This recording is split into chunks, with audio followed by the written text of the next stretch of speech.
Are you planning to visit USA?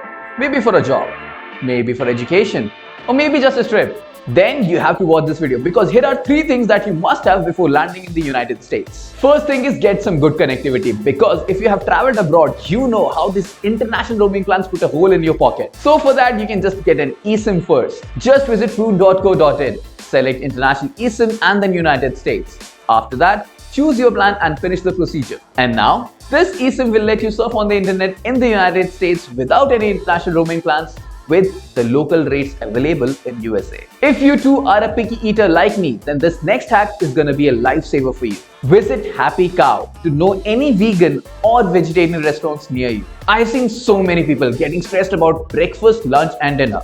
Well, Happy Cow will make sure that you are a happy human after every meal. This next hack is for the explorers. Get offline maps from maps.me. Here, you can get to know about the major attractions, accommodations and events happening near you. So have a ball and have a blast. And don't forget to follow prune.co.in for more such videos.